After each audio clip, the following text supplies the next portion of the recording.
হে মুসলিম যুবক, কাদেরকে তুমি ভালোবাসছো, কাদের পোশাক তুমি গায়ে জড়াচ্ছ, কাদের মতো হেয়ার কাট দিচ্ছ? তুমি কি প্রিয় নবী সাল্লাল্লাহু আলাইহি ওয়াসাল্লামের সেই হাদিস শোনোনি, আল মারউ মা মান আহাব্বা, মানুষ কিয়ামতের দিন তার সাথেই থাকবে যাকে সে ভালোবাসে? তুমি কি জানো না প্রিয় নবী সাল্লাল্লাহু আলাইহি ওয়াসাল্লাম কি বলেছেন? মান তাশাব্বাহা বিকাউমিন ফাহুয়া মিনহুম, মানুষ যে জাতির সাদৃশ্য অবলম্বন করে সেই জাতিরই একজন হিসেবে গণ্য হবে। তুমি যেই কাফির খেলোয়াড়দের ভালোবাসছো, তুমি কি তাদের সঙ্গে কিয়ামতের দিন থাকতে রাজি হবে? নিঃসন্দেহে প্রতিটি কাফিরই জাহান্নামী। তুমি কি তাদের সঙ্গে জাহান্নামে যাওয়ার কথা ভাবতে পারো? নাউযুবিল্লাহি মিন যালিক। এই সামান্য তুচ্ছ খেলাকে তুমি এত আবেগ দিয়ে কেন গ্রহণ করছো? তাদের বিজয়ে কেন তুমি হাসছো?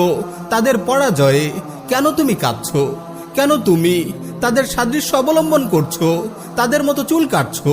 তুমি কি তাদের মতো কাফির জাতির অন্তর্ভুক্ত হতে চাও? মুসলিম যুবক, তুমি কবে থেকে এতটা আত্মপরিচয়হীন হয়ে গেলে?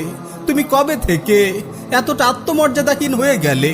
তুমি কি ইসলামের সন্তান নও? তুমি কি মুসলিম উম্মার একজন গর্বিত সদস্য নও? তুমি কি মোহাম্মদ বিন কাসিম আর তারেক বিন জিয়াদের উত্তরসূরি নও? তুমি বীর সালাহুদ্দিন আইয়ুবী আর সুলতান মাহমুদ গজনবীর রুহানি সন্তান নও? তুমি কি সৈয়দ আহমদ শহীদ রাহিমাহুল্লাহের রুহানি সন্তান নও? মুসলিম যুবক, তুমি ইসলামের সন্তান, তুমি মুসলিম উম্মার পাহারাদার। এ কথা কখনো ভুলে যেও না। তোমার সময়ের মূল্য আছে। তুমি সচেতন হও, তুমি গায়রাতওয়ালা হও। তোমার পরিচয় তুমি মনে রেখো। তুমি ইমাম মাহদির সৈনিক, তুমি সাইয়্যিদুনা ঈসা আলাইহিস সালামের মুজাহিদ।